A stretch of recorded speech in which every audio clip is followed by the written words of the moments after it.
it is a promise between two or more parties to exchange something. Something for something, that's a quid pro quo. So with the social contract, people consent to be governed by the government.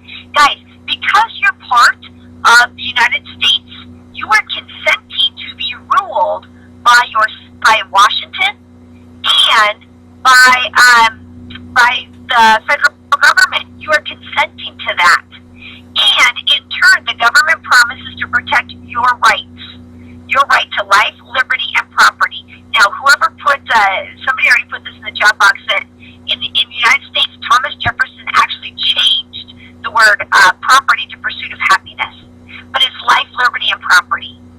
And here's the last part of this. The people have the right to rebel if the government breaks the social contract.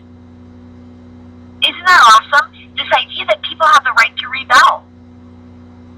Now, our social contract comes from two documents, the Declaration of Independence and the Constitution.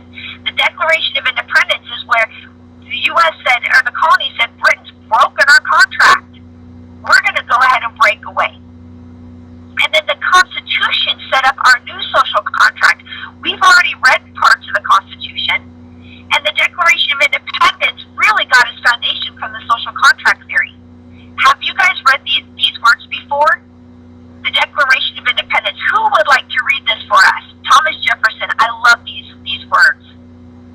Awesome. Jessica, let's give it to you, kiddo. Let's see. Let me see if I can grab this. There you go, Jessica. Take it away.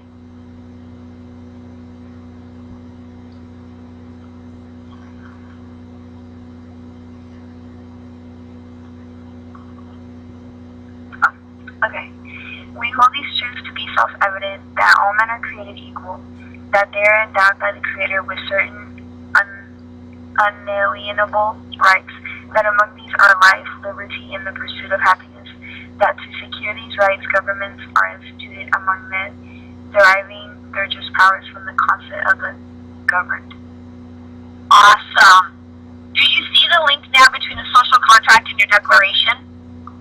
Right? We hold these truths to be self-evident, that all men are created what? What's the word? That all men are created what? Put it in the chat box. Equal. That's right. All men are created equal. They are endowed by their Creator. Same idea as John Locke, with certain inalienable rights. Same idea as John Locke. Right? These are rights that are given to you by nature of being born human. That among these are life, liberty, and the pursuit of happiness. Have you guys heard these words before?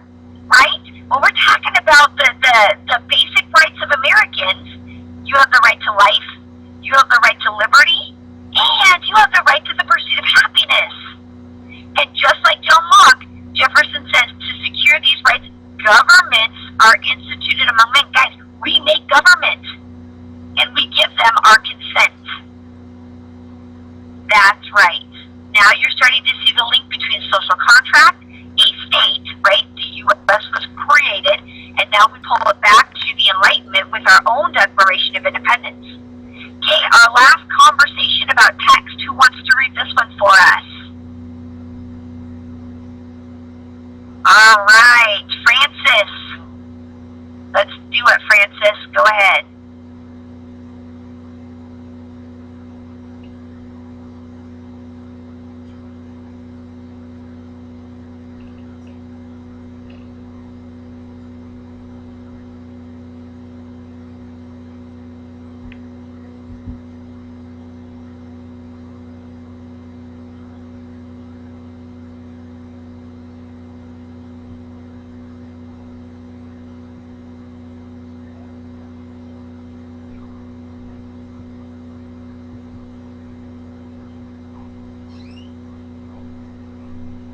No problem. Alicia, can you go ahead and do it? Can you read for us, kiddo? And then I'll explain. That whenever any form of government becomes destructive of these ends, it is the right of the people to alter or to abolish it and to institute new government, laying its foundation on such principles and organizing its power in such form as to them shall seem more likely to affect their safety and happiness and prudence. Indeed, when long established should not be changed for life and transcend causes. Okay, awesome. Now, I'm going to tell you guys this. A lot of you are chatting me. What? We can alter our government? We can destroy it? Let's go back here. We can say, when Jefferson says that the governments are here from the consent of the government, and now if that government becomes destructive, it is the right of the people to alter. What does to alter mean? What does to alter mean? Put your chat on. What's to alter? That's right, Alex, is to change. We can change government, or we can abolish it. And you're right. The question is, how do you abolish government? Now remember, you have to put this document in time period context. The Declaration was written in a time period where the colonists were thinking about breaking away from Great Britain. They had tried to alter government by petitioning the government. It didn't work in Britain. So now they said, we need to abolish this and institute new government. Now, we all know that as citizens right now in our state, if we tried to abolish government, we would go to jail. It is against the law to abolish government. But we can alter it. Why? Because we have the ability to give our consent through vote. We can write laws. We can petition our government for redress of grievance.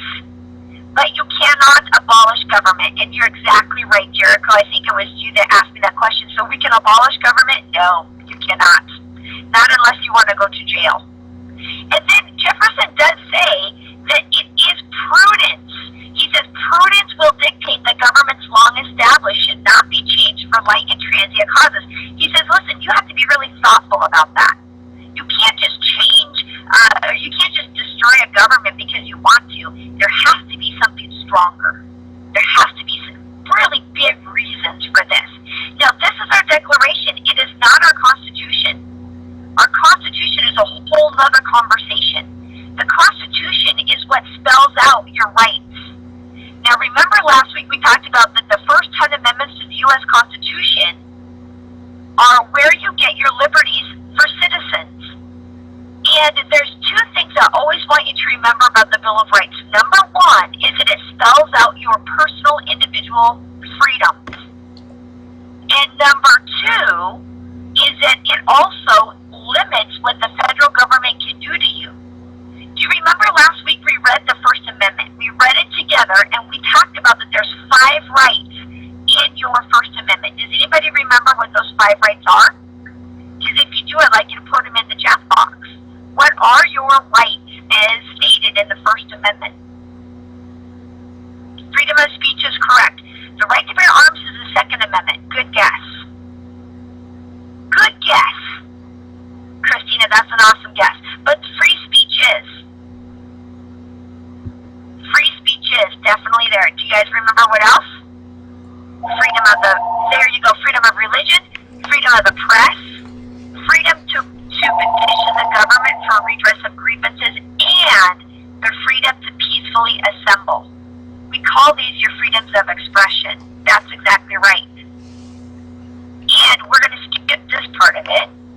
But I'm going to tell you that your CWI class is going to be asking you to think about how you can balance the common good with individual rights. So we know that individual rights are defined by the U.S. Constitution or other laws, and they focus on your rights. But the government, as our social contract states, also has to protect the common good. So you have to be in a government where they're going to protect the community as well as individual rights. Guys, it's really hard. It's like a seesaw. So one of the items that you're going to be doing in Unit 2 for CWI is looking at a march, a protest in Seattle in 1999. It's called the Battle of Seattle. And in that project, they're going to be asking you to balance individual rights, which belong to each person, with the common good, the good of the community. Sometimes governments have to come in and dictate what that balance looks like. Give me a green check if you own a cell phone.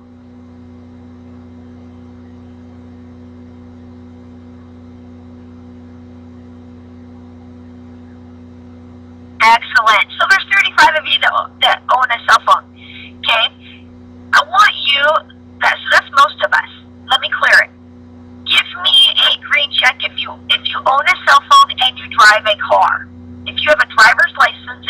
cell phone?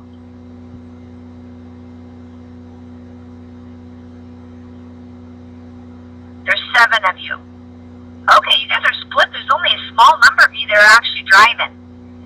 Now, let me put on the chats real quick. What's the danger if you are on the cell phone and you drive a car? What's the problem? That's right, Jared. You can crash and kill people. And what did Thomas Jefferson and John Locke say is one of our inalienable rights? You have the right to what? What's the first inalienable right? The right to life, Bridget. That's right, Benjamin. What happens if you're in your car and you're driving your car and you're on your cell phone and you hit somebody and you kill them? You have just taken away their right to life. So as a result, our governments are now protecting the common good. And they're saying, you can still have a cell phone, but you can't drive your car and be on the phone. You can't text. You can't be on the phone. Washington State is a hands-free state. California is a hands-free state. North Carolina is a hands-free state, which means you cannot have your cell phone in your hand when you drive. That is the government balancing the common good with individual rights. So you need to keep in mind that when we're talking about any kind of social movement, the government has a right to limit your personal freedoms.